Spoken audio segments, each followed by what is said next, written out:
താങ്കളുടെ മനസ്സിൽ ഈ ഒരു പാരമ്പര്യം നോക്കുമ്പോൾ ഇപ്പോൾ പി ജെ ആന്റണി, കൊട്ടാരക്കര ശ്രീധരൻ, അവരുടെ ആ ഒരു സത്യൻ മാഷ്, ഇതിലെ ഈ ഒരു ഇതിൽ താങ്കളുടെ അഭിനയം അവരോട് ആരോടാണ് കൂടുതൽ അതിൽ നിന്ന് ഉൾക്കൊള്ളാൻ അങ്ങനെ ശ്രമിച്ചിട്ടുണ്ടോ? ആരെയും ശ്രമിച്ചിട്ടില്ലെന്ന് മാത്രമല്ല, അത് മനഃപൂർവ്വം ഒഴിവാക്കാൻ ഉള്ള, കാരണം അതൊരു ആക്ടർ ഒരിക്കലും ചെയ്യാൻ പാടില്ല. അയാൾക്ക് റോൾ മോഡലില്ല, ചെയ്യാൻ പാടില്ല. അങ്ങനെ വന്നാൽ അതിനെ നിഷ്കരുണം കൊല്ലുക എന്നുള്ളതാണ് ചെയ്യേണ്ടത് നടൻ. കാരണം ഞാൻ എൻ്റെ പുസ്തകത്തിനകത്ത് എഴുതിയിരിക്കുന്ന എൻ്റെ അനുഭവം വെച്ചിട്ട് ആരാണ് ലോകത്തിലെ ഏറ്റവും വലിയ നടൻ എന്ന് ചോദിച്ചാൽ ഞാൻ പറയും ഞാനാണ്. അത് ഇപ്പം വേറൊരാൾ അവൻ്റെ ഒരു പൊങ്ങച്ചം കണ്ടോ, അത് നല്ലതാണ്. എന്നെ സംബന്ധിച്ചിടത്തോളം ഞാൻ തന്നെയാണ്. പക്ഷേ ടി വി തുറക്കാൻ വയ്യ, മുഴുവനകത്ത് മോഹൻലാലിനെ പോലെ ചരിഞ്ഞ് കിടക്കുന്ന ഒരുപാട് ആക്ടേഴ്സിനെ നമ്മൾ കാണുന്നത്. അല്ലെങ്കിൽ പിന്നെ മറ്റ് സ്റ്റാർസിനെ, ഇപ്പോൾ മമ്മൂട്ടി മോഹൻലാലും മിക്സ്, അല്ലെങ്കിൽ ഇത് സുരേഷ് ഗോപിയും മമ്മൂട്ടിയും മിക്സ്. എന്താ ഇങ്ങനെയുള്ള യങ്സ്റ്റേഴ്സിനോട് താങ്കൾക്ക് പറയാനുള്ളത്? എന്താ ഇങ്ങനെ ഇവർ ആക്ട് ചെയ്യുന്നത്? യങ്സ്റ്റേഴ്സിനോട് ഇതിനെക്കുറിച്ച് മാത്രമാണോ പറയാനുള്ളത്? എന്തൊക്കെയാണ് പറയാനുള്ളത്? യങ്സ്റ്റേഴ്സിനോടല്ല ഇത് പറയേണ്ടത്. ഇത് പറയേണ്ടത് വേറെ ചില ആളുകളോടാണ്. അത് നമ്മുടെ നഷ്ടപ്പെട്ടുകൊണ്ടിരിക്കുന്ന മൂല്യം, നമ്മുടെ പാരമ്പര്യ കലകൾ ആസ്വദിക്കാനുള്ള ഇത്. അപ്പം ഇപ്പം വ്യൂവർഷിപ്പ് കൂടുമെങ്കിൽ ഇതിനേക്കാളും വലിയ കോക്കാമ്പീച്ച കാണിക്കും ആളുകൾ. Basically it is A business. അപ്പോൾ അങ്ങനെ കാണിക്കും. പക്ഷേ അത് ഈ തലമുറയെ ഇത്ര സാരമായിട്ട് ബാധിക്കുന്നു എന്നുള്ളതാണ് ഏറ്റവും. അല്ല, ഇപ്പം ഏറ്റവും എളുപ്പമാണ് സിനിമയിൽ കയറാൻ, കാരണം മോഹൻലാലിനെ ഇമിറ്റേറ്റ് ചെയ്താൽ മതി എന്നൊരു. ഒരിക്കലും അതുപോലെ ഞാൻ എളുപ്പത്തിൽ ഇറങ്ങുകയും ചെയ്യും.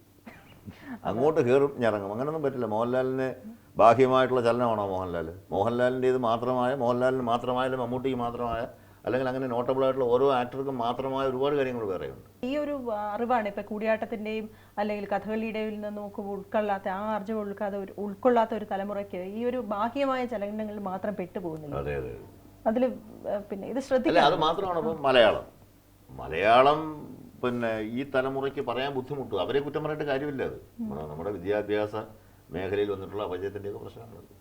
മലയാളം ഭംഗിയായിട്ട് പറയുന്നത് മോശമാണെന്ന് വിചാരിക്കുന്ന ഒരു സെക്ഷൻ, ഇത് വീട്ടിൽ പറയാത്തവർ. പക്ഷേ മാതൃഭാഷയോട് ഇപ്പോൾ വെസ്റ്റേണേഴ്സ്, ഇപ്പോൾ ഞാൻ ഫ്രാൻസിൽ പോലുണ്ട്, പാരീസ്, നമുക്ക് ഇംഗ്ലീഷിൽ ആരോടും കമ്മ്യൂണിക്കേറ്റ് ചെയ്യാൻ കഴിയില്ല. അങ്ങനെ വേണമെന്നല്ല, അവിടെ വരെ പോകണമെന്നല്ല ഞാൻ പറയുന്നത്. ജർമ്മനി ഇംഗ്ലീഷ് സംസാരിക്കാൻ കഴിയില്ല നമുക്ക്, അവർക്കൊന്നും അറിഞ്ഞും കൂടെ താല്പര്യമില്ല. വാട്ടർ എന്ന് പറഞ്ഞാൽ എന്താണെന്ന് ചോദിക്കുന്ന ആളുകൾ മോസ്കോയിലുണ്ട്, ഞാൻ അനുഭവിച്ചതാണ്. വാട്ടർ എയർപോർട്ടിൽ നമ്മളെ തടഞ്ഞു വെച്ചിരിക്കുക 4 മണിക്കൂർ, നേരം വെളുത്തതേ ഉള്ളൂ. 6 മണിക്കൂർ യാത്ര കഴിഞ്ഞ് അവിടെ ചെന്നിട്ട് ഐ വാണ്ട് സം വാട്ടർ എന്ന് പറഞ്ഞു വാ വിളിച്ച് നിൽക്കുകയാണ്. അപ്പോൾ ആ ഒരു എക്സ്റ്റൻറ്റ് വരെ പോകണ്ട. പക്ഷേ നമ്മുടെ സ്വത്വത്തെ വിട്ടിട്ടുള്ള ഈ പോക്ക് അപകടമാണ്. ഇഷ്ടപ്പെട്ട എഴുത്തുകാരൻ എനിക്കോ? അതൊരു കുഴയ്ക്കുന്ന ചോദ്യമാണ്. അങ്ങനെ ഒരുപാടുള്ള വായനയൊന്നും എനിക്കില്ല കേട്ടോ. എനിക്ക് ഇഷ്ടപ്പെടുന്ന പിന്നെ വായിക്കും. ഇഷ്ടപ്പെട്ട എഴുത്തുകാരൻ ഞാൻ എങ്ങനെയാണ് പറയുന്നത്? എനിക്ക് എഴുത്തച്ഛനെ ഇഷ്ടമുണ്ട്, ആശാനെ വളരെ ഇഷ്ടമുണ്ട്, എടശ്ശേരി ഇഷ്ടമുണ്ട്, ചങ്ങമ്പുഴ ഇഷ്ടമുണ്ട്, വൈലോപ്പിള്ളി മാഷിനെ ഇഷ്ടമുണ്ട്. പിന്നെ ആധുനികരായിട്ടുള്ള മിക്കവാറും കവികളുടെ 2 വരിയെങ്കിലും എനിക്കറിയാം.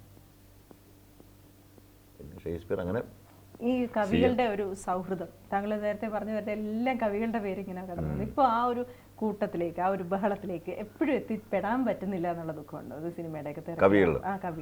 ഇല്ല, അന്ന് അവർക്കും അത്രയും സൗകര്യമില്ല. ഇപ്പം അന്ന് ഞങ്ങൾ ഇങ്ങനെ ഒരുമിച്ച് മേഞ്ഞ് നടന്നവർക്ക് ഓരോ സ്ഥലത്തായി ജീവിതത്തിൻ്റെ കാലങ്ങൾ ഇങ്ങനെ ടൈം ഇങ്ങനെ പോയിക്കൊണ്ടിരിക്കുന്നു. അതെനിക്ക് ഏറ്റവും ഇതായിട്ട് തോന്നിയത് ഒരുപക്ഷെ മലയാള സാഹിത്യത്തിൽ ആദ്യമായിട്ടായിരിക്കും ഒരു നടൻ രംഗത്ത് അവതരിപ്പിച്ച ഒരു കഥാപാത്രത്തെ കണ്ടിട്ട് ഒരു കവിത ഉണ്ടായത്. അത് ഞാൻ ലങ്കാലക്ഷ്മി, എനിക്കത് അവിശ്വസനീയമായി തോന്നി. പിന്നെ അഹങ്കാരവും തോന്നി സത്യം പറയാറുണ്ട്. വിജയലക്ഷ്മി ബാലേന്ദ്രൻ്റെ വിജയലക്ഷ്മി ഒരു കവിത എഴുതി. വിജയലക്ഷ്മി മാത്രമാണെന്ന് തോന്നുന്നു, രാവണനെ ശ്രീരാവണൻ എന്ന്. അപ്പോൾ അത് ഭാഷാഭൂഷണി അച്ചടിച്ചുണ്ട്, വായിച്ചായിരുന്നു? ആ, നല്ല ഒരു കവിതയാണ് അത്. എപ്പോഴും വിജയലക്ഷ്മിയുടെ എല്ലാ കവിതകളും വായിക്കുന്നതാണ്. ഇത് ശ്രീരാവണൻ എന്നിട്ട് മുരളി ഇങ്ങനെ അഭിനയിച്ച് കണ്ടതിൻ്റെ പേരിലെന്നാണ്. അപ്പം ഞാൻ അഭിനയിച്ച ഡീറ്റെയിൽസ് മുഴുവൻ ഈ പാർനാടത്തിൻ്റെ എല്ലാം വന്നിട്ടുണ്ട്. നല്ല വരികളാണ്. ഉദാഹരണത്തിന് വിഭീഷണനായിട്ട് വരുമ്പോൾ സന്നദ്ധ ശീർഷനായി ദേവ തേജസ്വിയായി ചന്ദ്രബിംബം പോലെ ശാന്തൻ വിഭീഷണൻ എന്നുള്ള നല്ല വരികളാണ്. ഒരു നടന് കിട്ടാവുന്ന ഏറ്റവും വലിയ വലിയതായിരുന്നു അത്.